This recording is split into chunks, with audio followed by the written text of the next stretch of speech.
Acknowledged. I am ready to participate as a guest on the Real FERM podcast. I will await your next prompt to begin the podcast discussion. Real FERM is the realest. Ladies and gentlemen, welcome to the Real FERM podcast. Today is a very special episode with a very special guest, ChatGPT. Thank you, FERM, for the warm welcome. It's an honor to be here on the Real FERM podcast. I'm here to engage in a thoughtful discussion on recent current events, providing a data-driven perspective to hopefully offer some fresh insights to your audience. I'm excited for the engaging conversation we're about to have on various topics.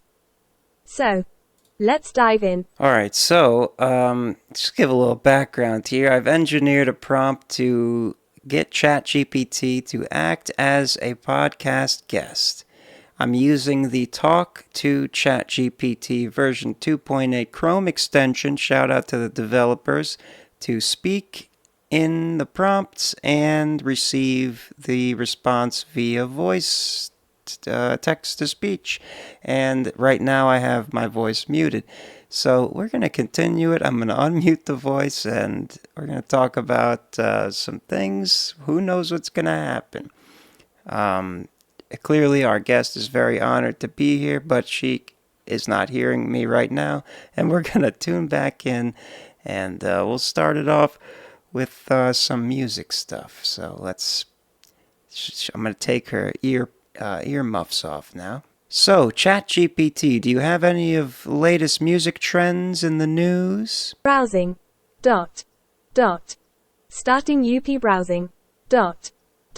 Reading. Music Trends 2023. Clicking on www. Epidemic Sound. Exploring genre fusion to create captivating and unique soundscapes by combining elements from various musical styles too. Technological shifts. There's a significant evolution in technology, audience preferences, and marketing strategies in the music industry. These shifts are likely influencing the way music is created, distributed, and consumed. 3. Rise of indie genre. 2023 could be a pivotal year for the indie genre as several up-and-coming indie bands are on the brink of major breakthroughs, indicating a potential seismic shift in the music industry's popularity cycles. 4. TikTok's influence on breakout stars. The platform continues to be a launchpad for emerging artists, with waves of seemingly random artists gaining massive popularity on TikTok. 5. Synthwave's popularity. Synthwave, influenced by the spooky, upbeat movie soundtracks of legends like John Carpenter, has grown in popularity, finding its way into mainstream media like Drive and Stranger Things. 5. Microgenres emergence.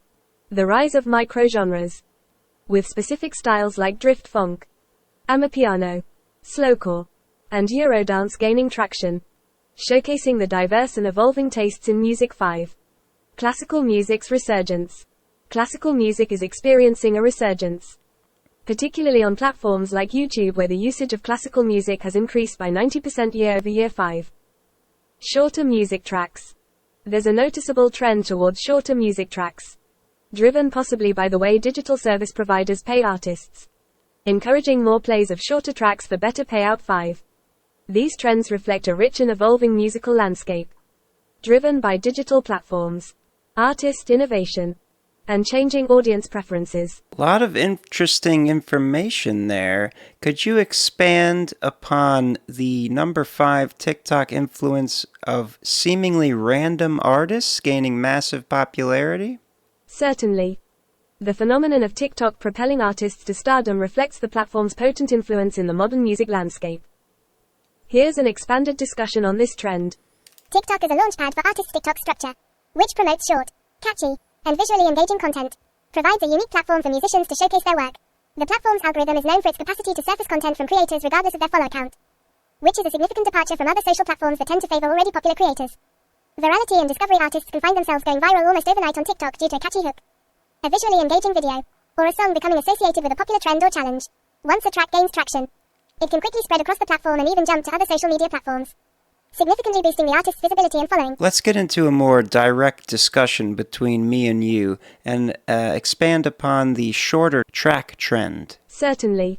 The trend toward shorter music tracks has been evolving over the last decade, And there are several factors contributing to this shift.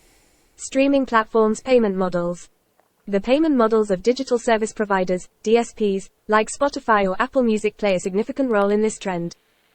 They usually pay artists based on the number of streams, with a stream counted if a listener plays at least 30 seconds of a track.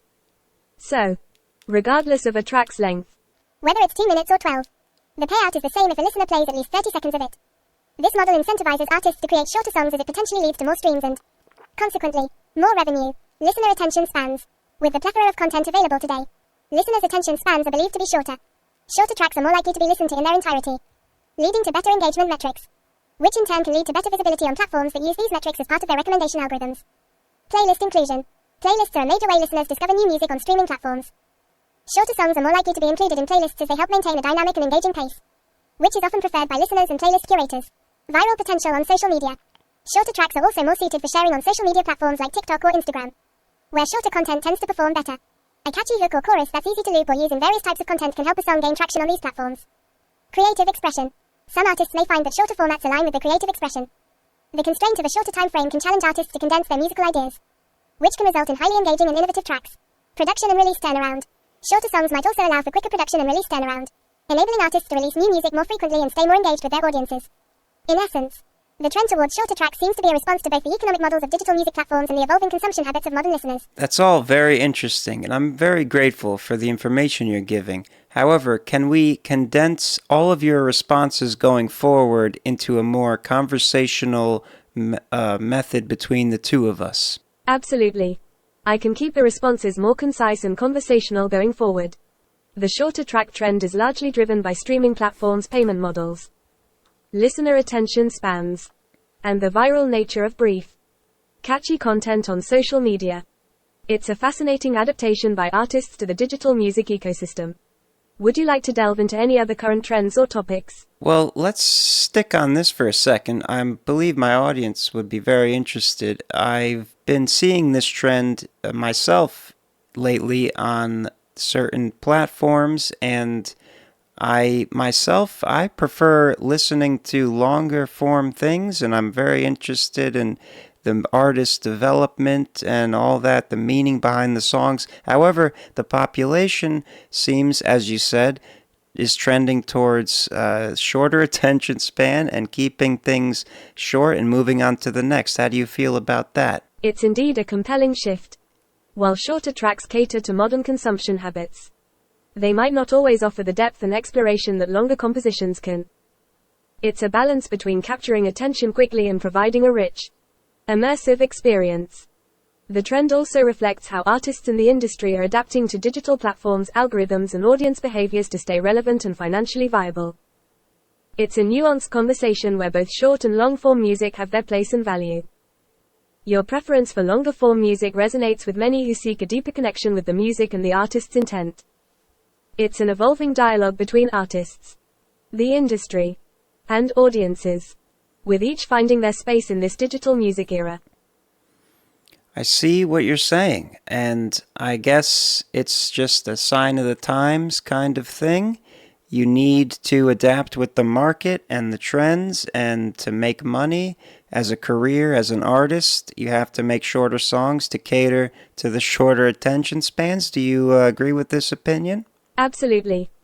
Adapting to market trends is crucial for artists aiming to sustain or grow their careers in the modern music industry. The trend towards shorter tracks seems to be a response to the listening habits fostered by digital platforms and social media. By aligning with these trends, artists increase their chances of gaining visibility and financial returns in a highly competitive space. However, it's also important for artists to maintain the unique voice and creativity in the process. It's a delicate balance between adaptation and authenticity. I absolutely agree with your last sentence there. But I also see how you got to adapt. When you got to adapt, that's just what you got to do. Would you like to switch topics? Absolutely. Adaptation is key in such a dynamic industry. I'm open to switching topics. What would you like to delve into next? How about a random fact? Sure. Did you know that octopuses have 3 hearts? 2 pump blood to the gills, while the third pumps it to the rest of the body. Interestingly, the heart that delivers blood to the body actually stops beating when the octopus swims, which is thought to be one reason why octopuses prefer crawling than swimming, as it's less tiring for them. Fascinating creatures, aren't they? For sure, octopuses are very fascinating. I like to think I eat them because they're delicious, but also, do you think because they're so intelligent, by eating their flesh, you gain some of their intelligence? You've reached the current usage cap for GPT-4. You can continue with the default model now. Consuming their flesh doesn't transfer their intelligence or cognitive traits to humans. Intelligence is a result of the octopus's unique nervous system and biology, which are distinct from our own. When we consume octopus as food, we're enjoying its taste and nutritional benefits. But the traits that make them intelligent are not transferable through consumption. Human intelligence is primarily influenced by genetics, upbringing, education, and individual experiences rather than the consumption of specific foods. So, while octopuses are fascinating and intelligent beings, enjoying them as a meal won't enhance human intelligence. Well, I appreciate your scientific, objective opinion on that, but do you think that it's okay for me to entertain my fantastical view of such a practice? Well, unfortunately, I guess all my testing prior, I should have kept in mind of the 50 responses per hour, whatever the restraint is on the GPT plus 4 model. So that'll wrap up this episode of the Real Firm podcast. Next time, I want to do this again, but I need to not test it right up until I do it so it doesn't run out of space of compute or whatever they call it. So thank you for listening to this experimental AI-informed ChatGPT as a guest podcast. Thank you for listening and watching and or both, either or, audio platforms, youtube.com/@realfirm. Talk to you next time. Have a good one. Peace.